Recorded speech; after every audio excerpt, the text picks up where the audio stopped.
Buenos días, buenas noches, buenas tardes, dependiendo del país donde nos estés mirando, al horario que te encuentres. Queremos agradecerte nuevamente por estar aquí en Valientes Mujeres, seguir nuestra programación, por tus likes, por tus preguntas y por todo el amor que nos brindan. Hoy tenemos como invitada a Raquel Gazanego de Argentina, Buenos Aires, y le vamos a dar la bienvenida y ella nos va a contar por qué hoy estamos reunidas. ¿Cómo estás, Raquel? Bienvenida. ¿Qué tal, Analía? Buenas noches por estos lados. Buenas noches, Argentina. Exacto. Raquel, contanos un poco qué fue lo que pasó con tu esposo. Bueno, Edgardo, un 10 de enero del 94 salió a trabajar. Él era vendedor de libros. Salió a trabajar hasta a la editorial. Alrededor del mediodía se fueron a hacer sus ventas junto con Claudio Díaz, en el auto de Claudio Díaz, para el lado de Berazategui. Y llegando a Villa Domínico, eh, se encuentran en una de las avenidas, Avenida Franco, se encuentran con un amontonamiento de autos y a unos pocos metros de estar frenados y avanzando de a poco, una persona les avisa que más adelante había habido un tiroteo, que salieran de la zona porque no iban a poder seguir. Entonces, bueno, en cuanto encuentra una esquina, Claudio dobla y empieza a escuchar tiros detrás de él, vuelve a doblar y los tiros siguen produciéndosele detrás de ellos, vuelve a doblar hacia la derecha, hacia la izquierda en este momento y no puede seguir más porque el auto estaba en llantas. eh, Cuando dobló vio que en un auto colocaban una sirena arriba del techo, era un auto particular. eh, y claro, como no podía seguir avanzando porque los neumáticos estaban estallados, eh, se baja y automáticamente cuando le dice gordo, bajemos, porque por lo visto es la policía, se bajan y automáticamente les dan la voz de que se tiren al piso. Claudio se tira al piso y en eso escucha unos cuantos disparos y automáticamente a Edgardo quejarse. Así fue como pasó la muerte, el fusilamiento de Edgardo. Eh, qué triste y qué lamentable, ¿no? Eh, Tomar un día un día de tu trabajo, un día común y corriente, salís a la calle, vas a hacer tus cosas y te encontrás con estos individuos que son asesinos, que portan arma, y esto se produce un fusilamiento a dos civiles. ¿Y cuál es qué dicen ellos? ¿Cuál es la respuesta? En realidad no son dos civiles.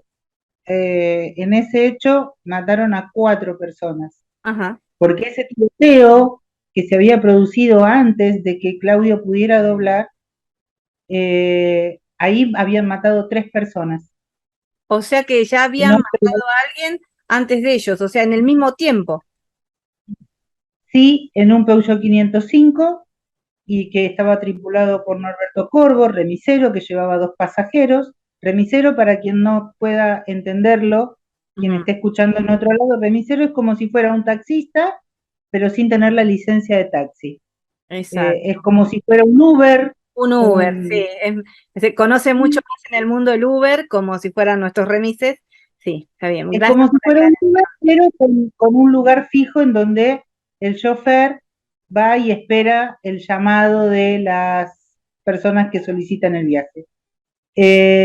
Con 2 ocupantes, a los cuales matan a los 3, y a Edgardo lo matan minutos después, a unas 6 cuadras de distancia, y solamente a Edgardo. Claudio, por suerte, quedó vivo.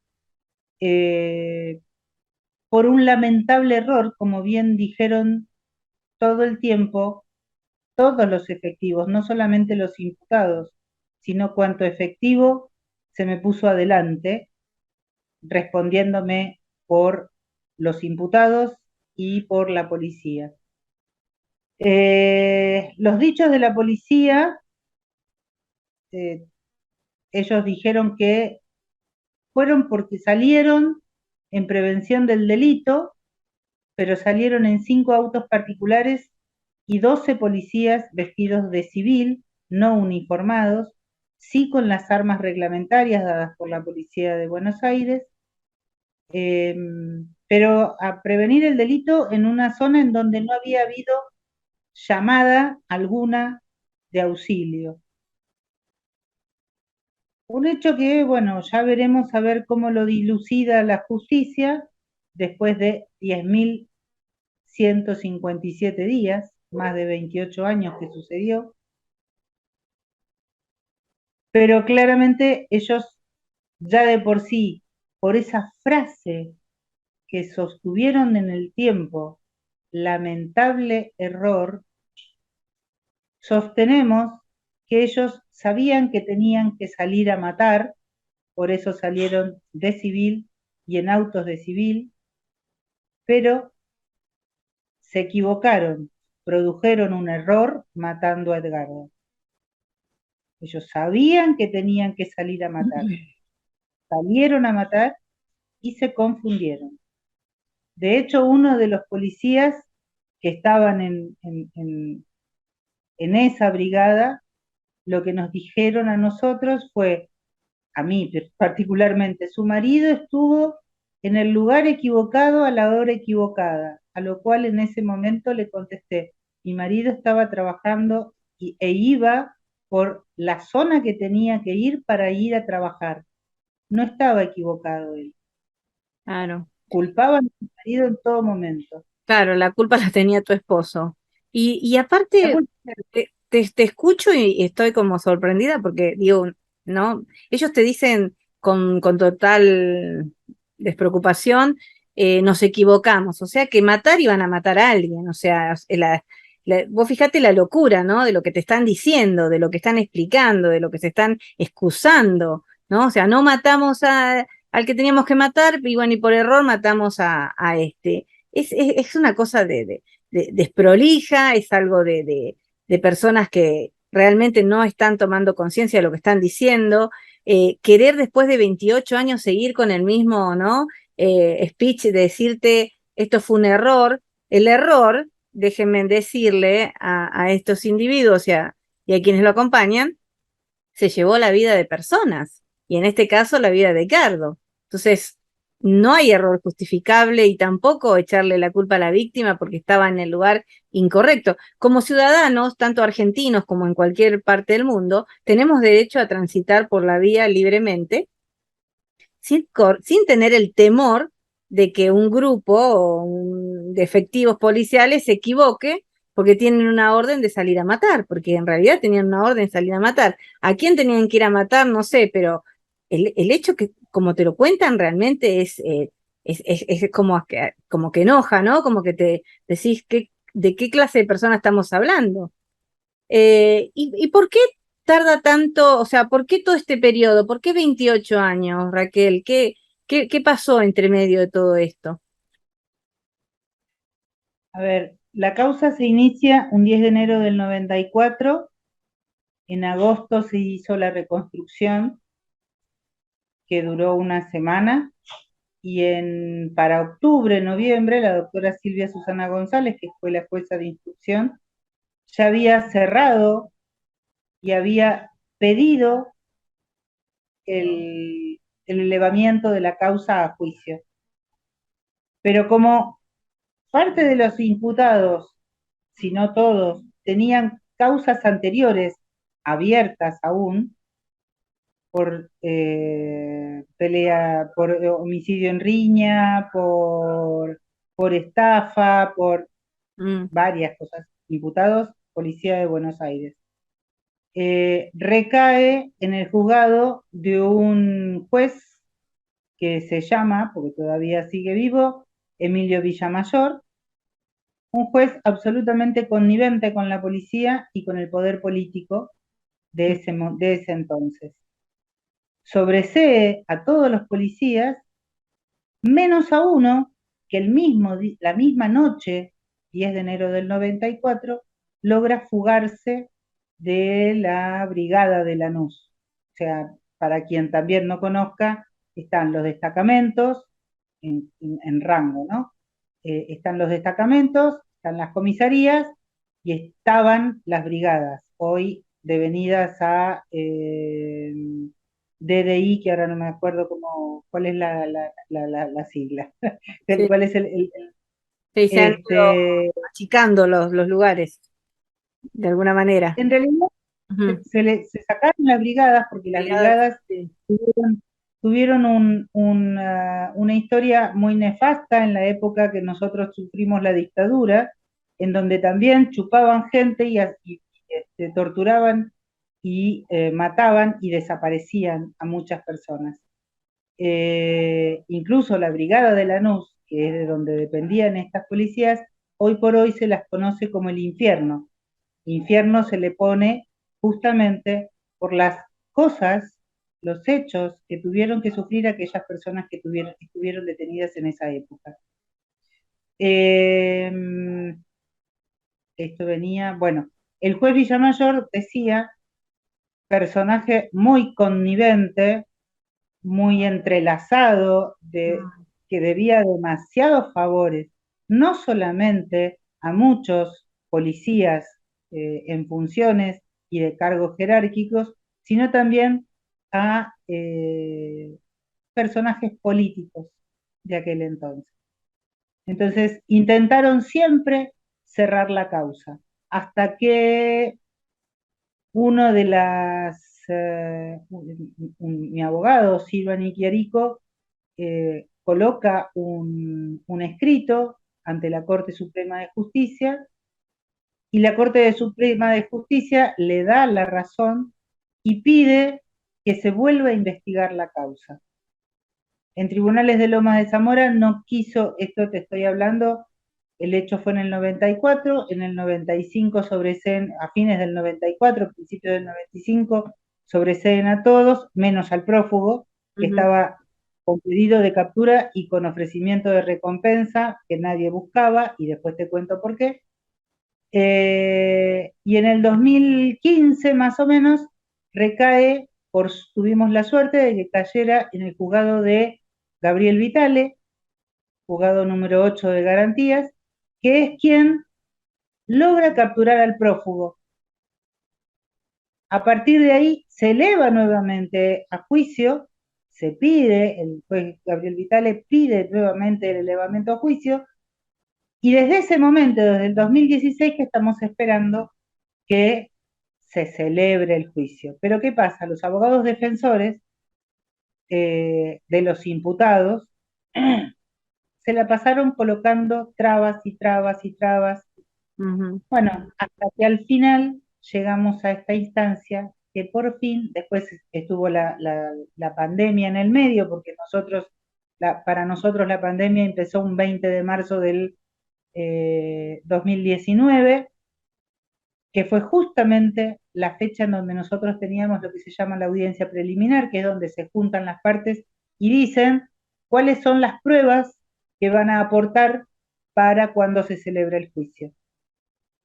Esa audiencia se pudo hacer recién el año pasado, en octubre y en noviembre del año pasado, y el 5 de agosto de este año recién pudieron colocar fecha para juicio, que es el 17 de octubre. Te dije que después te contaba qué era lo que había pasado con el prófugo. Prófugo Marcos Ariel Rodríguez, persona que estaba en la brigada de Lanús de visita en forma constante porque había sido exonerado, bajado, apercibido de sus funciones en una zona bastante alejada de Lanús, el Tigre, zona norte y zona sur. Para quien no conozca, más o menos serán unos 40, 50 kilómetros de distancia entre uno y otro. Y salió a acompañar a este grupo de personas, eh, de la Brigada de Lanús, y esa misma noche, cuando suceden las cosas y la jueza Silvia Susana González de la instrucción los coloca a todos, los incomunica y los detiene, hasta tanto tomarles declaración a todos, esa misma noche, 10 de enero del 94, Marcos Ariel Rodríguez se fuga de una brigada que tenía monitoreada hasta el baño prácticamente por cámaras de seguridad.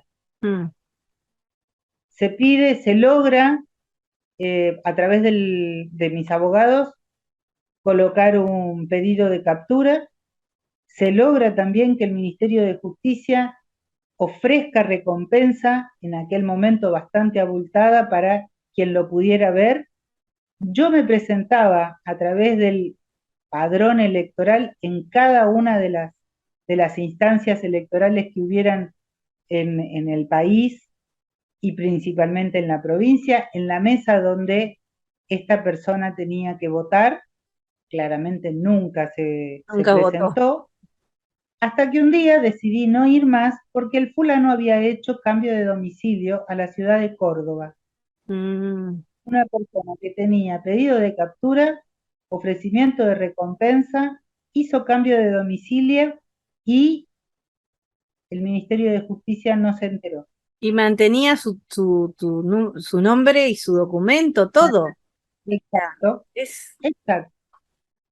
Sí. Por eso digo, tuvimos suerte que apareciera en nuestras vidas el juez Gabriel Vitale, que no era connivente con nadie de ellos, ni con ninguna otra causa de corrupción, ni de violencia institucional, que lo captura. Y estuvo con prisión preventiva hasta el año pasado, aún por fuera de toda convención de derechos humanos, que te dice que tiene que estar con un máximo de 3 años, estuvo más de 6, detenido con prisión preventiva, pero ya no se lo podía seguir manteniendo más si no se celebraba el juicio. Así que bueno, le levantaron la preventiva y ahora estamos esperando a que se presenten los 9 que quedan de los 12 que originalmente eran, y se presenten todos, los 9, porque hay 2 que todavía no se presentaron a tomar el juzgado les pidió que se hicieran presentes para hacerles saber de cuándo es el día del juicio, cuándo se inicia el juicio. Bueno, hay 2 que no hay caso, no se quieren presentar. ¿Y se amparan bajo qué? Que no se presentan. Bajo nada, porque ni siquiera todavía los abogados defensores han dicho el por qué. Y nadie los puede obligar, nadie los puede. Se tienen que presentar sí o sí. Claro. Si no, se los tienen que ir a buscar con la fuerza pública. ¿Quién es la fuerza pública en la provincia de Buenos Aires? La misma policía. Sí.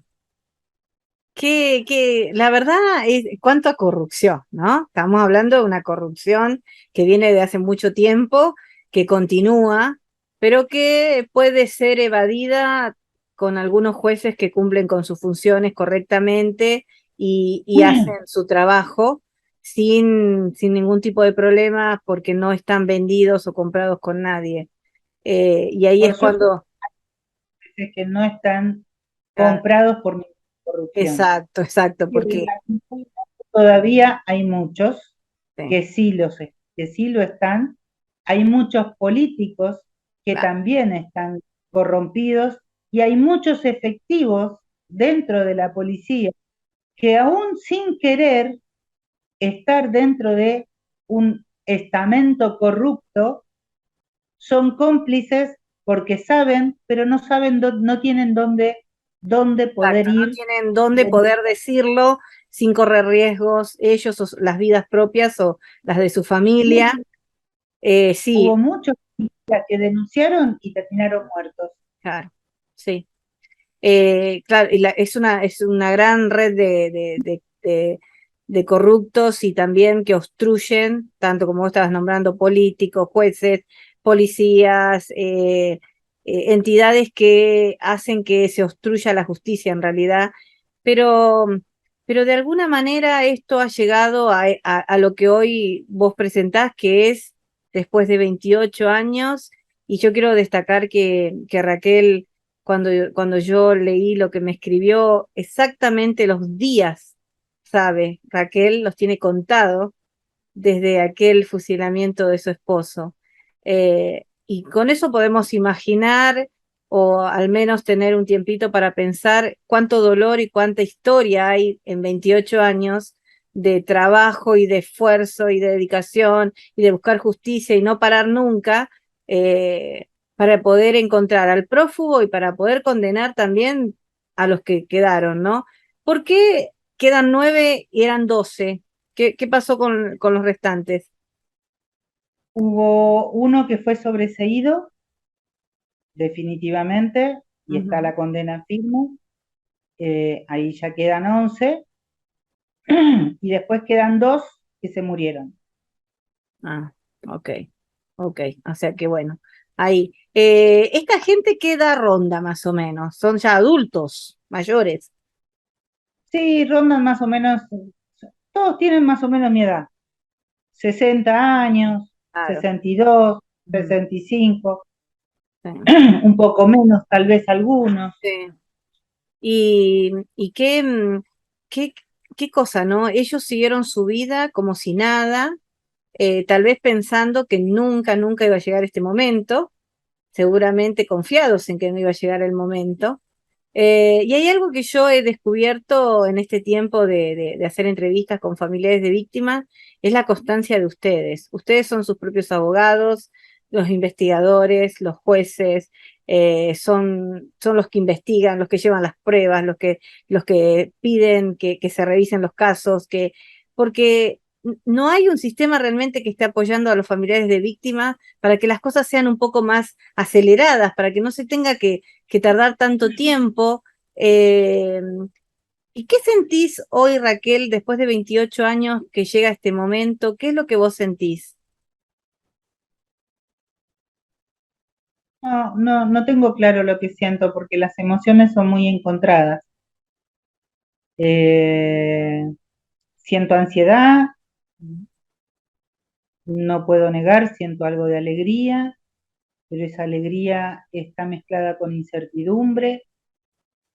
Entonces es un cúmulo de emociones que no se puede precisar ni definir con un nombre específico. Es una mezcla rara, como diría mi papá de Musetta y de Mimi. Eh, la vez pasada hablando con mis hijos tenían mi hija 8 años cuando pasó todo esto, y mi hijo tenía 8 meses. O sea que hoy son dos adultos de 36 y 29 años. Y mi hija me preguntaba, ¿cómo pensás que te vas a sentir cuando termine todo esto? ¿Cómo pensás que te vas a sentir cuando tal vez el fallo no sea lo que vos esperás? Tampoco lo sé, Ah, tampoco lo sé. ah, Sí sé, o sea, eh, a ver, yo en todos estos años me tuve que dedicar a no solamente a seguir la causa, ¿sí? En todos estos años porque, a ver, uno tiene abogados, yo tengo la suerte de tener excelentes abogados, abogados en donde nos sentamos, charlamos, discutimos, porque tenemos miradas encontradas en muchas cosas, pero nos podemos poner de acuerdo, y tengo excelentes abogados que no me defraudó, no me defraudaron jamás. Gracias también a ellos, no solamente a mi perseverancia, sino también a la de ellos, es que podemos llegar a esto, principalmente hacia la de ellos, con la de ellos. porque si yo no hubiera tenido los abogados que tengo, Exacto. por más fuerza de voluntad, podría haber cambiado de abogados infinidad de veces, Sí, pero tuve la suerte de encontrarlos, a Ciro, a Pedro, a Daniel por otro lado. Pero además digo de esto, yo tuve que criar a 2 chicos, claro, sola, sin trabajo, sin pensión, porque no obtuve desde el Estado nada porque mi marido estaba trabajando en negro, por tanto tuve que salir a trabajar, a buscar trabajo que nadie me daba porque tenía 2 chicos chicos. claro. Entonces me tuve que formar en otra, me tuve que capacitar en otras cosas como para poder valerme por mí misma, hasta tanto empezaron nuevamente a tomarme como administrativa, porque ya mis hijos eran más grandes. Pero así todo, en los empleos, no se bancaban una persona que tuviera que faltar porque tenía que participar en un tribunal de algo, tenía que ir a Mm, hablar, o que por ahí saliera en los medios porque alguien lo entrevistaba. Entonces también tuve que cambiar, lamentablemente, varios empleos. Y hoy me encuentro con 60 años, en donde yo ya tendría que haberme jubilado a principio de año y todavía no me puedo jubilar porque si me jubilo no puedo mantener, claro. porque las jubilaciones acá en la Argentina no te dan como para mantener una vida digna. Entonces, bueno, con la pandemia todavía a mí me sigue el miedo de andar en transporte público. Acá las restricciones del uso del barbijo se levantaron y yo la verdad me cuido muy mucho, tengo una mamá de 96 años a la cual con mi hermana cuidamos, tengo a mis nietos que quiero seguir viéndolos, a mis hijos que quiero seguir compartiendo con ellos y también viviéndolos, este, entonces me cuido muy mucho y trabajo a 13 kilómetros de mi domicilio y lo hago en bicicleta para no usar el transporte público. Mira, Entonces, 13 kilómetros de ida, 13 kilómetros de vuelta para cuidarme, para cuidar. para poder seguir disfrutando del tiempo que me quede, Mm, de poder disfrutar a mis hijos y a mis nietos. Entonces, la vida en Argentina no es solamente difícil por la justicia, no, por eh, es, todo. es Se ha por un poco complicado. de todo. Es Exacto. una gran ensalada, es una gran ensalada a la cual claramente no soy la única que tenemos que aprender a condimentar para que nos sea más agradable el comer.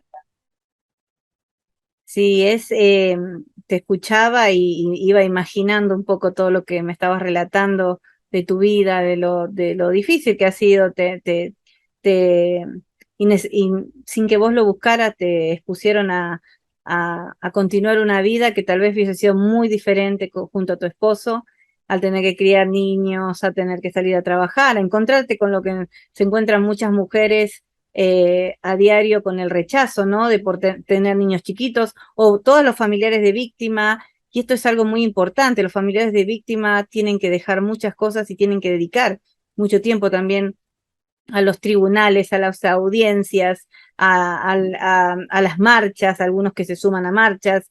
Eh, es todo un trabajo doble en la vida, ¿no? Va la parte paralela, va el pedido de justicia por aquel ser querido que les arrebataron y también va paralelamente la vida normal de cada uno, ¿no? El tener que trabajar, el tener que criar hijos.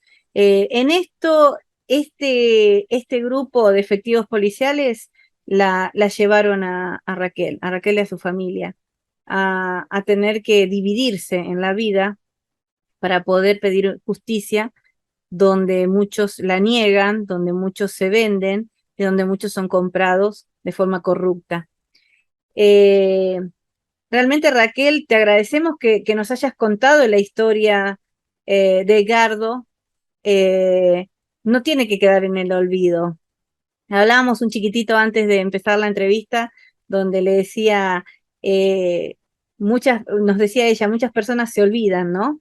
Y algunos tienen malos recuerdos no claros. Muchas veces cuando pasa tanto tiempo en estos casos, la sociedad en general se olvida y no tenemos que olvidarnos de ninguna de las personas que han sido víctimas de violencia por cualquier tipo de institución o por gente individual. Edgardo tenía una vida, tenía mucho por qué vivir. ¿Cuántos años tenía Edgardo en ese momento, Raquel? 34 casi recién cumplidos porque él cumplía el 16 de diciembre. Ah, era joven, tenía toda una vida por delante, por eso hoy te preguntaba también más o menos qué edad tiene esta gente, ¿no? Esta gente pudo disfrutar estos 28 años de vida, ellos han podido seguir sus vidas, sus familias, todo. Raquel tuvo que suspender muchas de esas cosas, tuvo que congelar algunas cosas en la vida, quedó allá en 1994 en ese hecho, y Edgardo no pudo seguir más disfrutando de nada por este grupo de asesinos. Para mí son asesinos, personas que salen como perros salvajes porque les tiraron un hueso y tienen que hacerlo sí o sí, son asesinos. No tienen conciencia social, no tienen respeto por el ser humano en la sociedad. No se puede salir armado reglamentariamente y tirar y después decirle a la persona nos equivocamos, fue un error.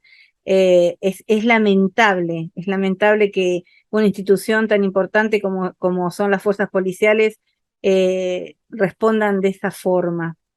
Esperamos, Raquel, entonces realmente te apoyamos desde acá, de Estados Unidos, desde México y de Argentina, nuestro grupo de valientes mujeres, para que esto se sepa, para que el pueblo argentino haga memoria, recuerde a Edgardo el hecho que sucedió el 10 de enero de 1994, cuando iba a trabajar, cuando iba a cumplir con su función como hombre, como padre de familia, y fue fusilado en manos de efectivos policiales de la provincia de Buenos Aires, que hoy están con fecha de juicio.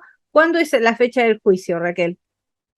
El 17 de este mes, ahora dentro de 11 días. Ya, 11 días y estas personas van a poder estar en el banquillo de acusados y esperamos, realmente esperamos que se tome en cuenta todos estos 28 años de ausencia de Gardo y todo lo que sucedió ese día, pero también todo lo que ha tenido que padecer esta familia para poder llegar hoy a este juicio.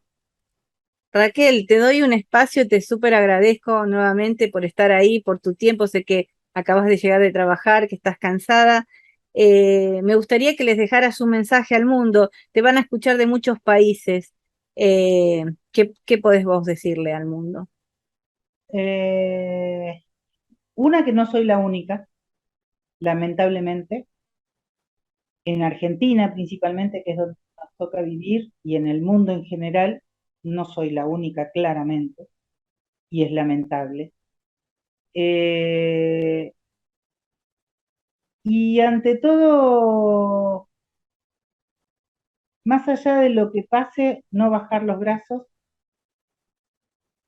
Yo sigo sosteniendo que la verdad siempre triunfa, por ahí cuesta un poco más. Pero tengo, acá en casa tengo un cartelito de Mafalda que dice, si decís siempre la verdad, no tenés necesidad de recordarlo nunca. Exacto. Este, eso por un lado. Por el otro, si no pueden sumarse a una marcha, a una organización de lo que sea, participen, estén en el lugar del mundo donde estén, participen del colegio de sus hijos, participen de las actividades en los clubes, participen de cada lugar dentro de la sociedad, porque las sociedades las transformamos nosotros, los ciudadanos, auditando qué es lo que hacen los políticos, los gobernantes, los funcionarios, los jueces, los abogados, los fiscales, la policía. Y además, si ven algo que no está bien, no se callen, nunca se callen. Porque cuando nos callamos, nos pasan por encima. A mí me critican mucho porque dicen, para un poco. Hoy, por ejemplo, sin ir demasiado lejos, le puse los puntos a un camionero que pasó con una carga muy grande y muy alta por el medio de la ciudad, rompiendo árboles, rompiendo este, cables. Algo, siempre algo queda, sin ponerse nerviosos, sin insultar al otro, pero alcemos la voz. Si no alzamos la voz, si no denunciamos, si no peleamos por lo que creemos que es justo, las sociedades nos comen a nosotros en vez de nosotros poder cambiar a la sociedad. Nosotros somos parte y somos una parte muy importante. A los policías, cuando vean algo corrupto, denúncienlo. Si no saben cómo denunciar o no tienen la certeza dónde denunciarlo, acérquense a algún familiar que Sí. esté peleando por esto, por un cambio que seguramente va a llevar adelante la denuncia sin poner en riesgo la vida de ellos, ni la vida ni el trabajo. Exacto. Pero las cosas siempre se pueden cambiar. Tardarán más, tardarán menos, pero siempre se pueden cambiar. Hay una canción de Víctor Heredia eh, que habla, ahora que estamos llegando al día de la raza para algunos, al día del descubrimiento de América para otros. Hay un álbum de Víctor Heredia que se llama Taquí Goy, Ay, sí, que dice, hay una frase en uno de los temas que dice, ¿qué hubiéramos sido si hubiéramos podido ser? Eso es lo que pienso yo respecto de Edgardo. ¿Qué hubiera sido si hubiera podido ser? Y estos asesinos no le hubieran quitado la vida. ¿Qué hubiera sido si si le hubiesen permitido a mis hijos poder disfrutar a su padre? ¿Qué hubiera sido si le hubiesen permitido a mis nietos poder haber disfrutado a ese gordo hermoso que era recontra familiar? qué hermoso mensaje. Gracias, Raquel. Realmente creo que nos has dado una lección a muchos, a todos aquellos que no se sienten comprometidos con su sociedad, donde viven, con todos aquellos que miran a un costado cuando pasa algo, pensando a mí no me tocó, ¿para qué me voy a meter? Hagámonos presentes en las sociedades, somos partes de las sociedades que vivimos, seamos visibles eh, para que, como decía Raquel, los políticos, los jueces y los corruptos se den cuenta que nosotros somos la sociedad y exigimos como tales, seres morales que somos y sociales, justicia. Justicia todo el tiempo, hasta por ese árbol con ese camionero que iba rompiendo todo sin importarle la ciudad, que la ciudad es de todos, no es de él solamente. Hagámonos presentes siempre con todo lo que sea honesto, justo y que enseñe valores. Esa es la única manera de cambiar estas sociedades. La verdad siempre triunfa, la verdad aparece. Tarde o temprano, la verdad existe y se da a la luz. Y eso creo que es lo que ha pasado después de 28 años, Raquel, en tu historia. Hoy se va a poder llegar a un dictamen y esperemos que sea el más favorable y el mejor y que se haga justicia por Edgardo, que hoy no está, que merecía estar también disfrutando estos 28 años de vida. Muchísimas gracias entonces nuevamente, Raquel, por todo lo que nos has contado y por este mensaje. Y queremos dejarles nosotros nuestros saludos a todos, estén donde estén, a la hora que estén y en el momento que nos escuchen, y recordarles siempre que no están solos. Gracias. Bye bye. Bye bye. Gracias.